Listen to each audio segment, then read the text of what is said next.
An introduction to John's Gospel. Who? Of the four Gospels, it is the most difficult to draw any concrete conclusions regarding author and date for the book assigned to John. Whereas Matthew, Mark and Luke share enough material with one another to be classified as a block, the synoptics, and therefore compared to one another, John is an altogether different animal. The early church understood the synoptics as a historical account of the life of Jesus, and they understood John as a sort of a theological commentary on that history. The prologue to the Gospel in chapter 1 offers up an understanding of the divinity of Jesus that the other Gospels hint at but never make explicit. This makes a later date, as the theology of the church began to take shape, quite likely. But what then do we make of the disciple Jesus loved? Whereas Mark is traced back to Peter, with his translator being a candidate for the author of the Gospel, and both Matthew and Luke follow Mark in making Peter central to the narrative, John uses the unnamed disciple, his chief eyewitness to events.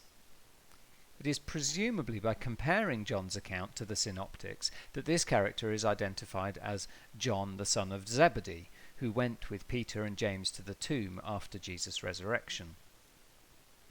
If the disciple Jesus loved is indeed John, son of Zebedee, and if he is the source of the Gospel's narrative, then perhaps John could have been written earlier than the other Gospels. Herein lies the mystery.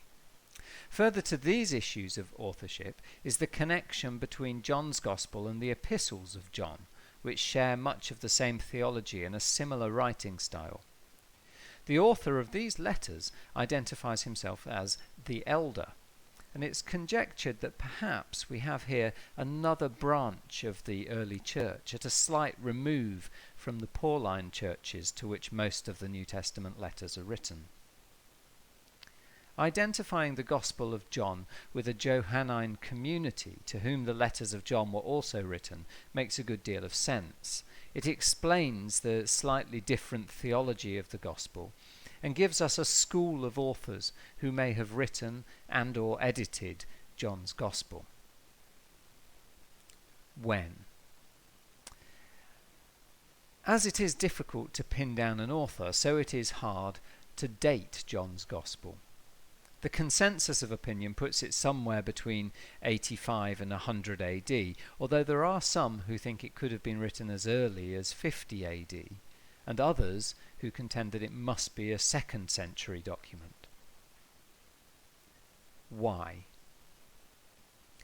The author of John's Gospel tells us in chapter 20, verses 30 to 31, that the book was written so that the reader might believe that Jesus is the Messiah.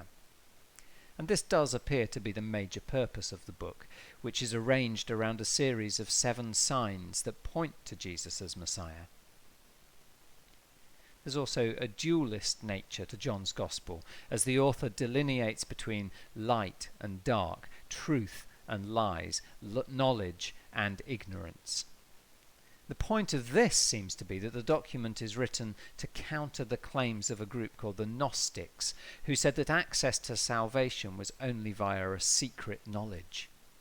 The Gnostics were dualists as well, but John wants to present Jesus not as secret knowledge, but as a character that everyone can come to know through his writings.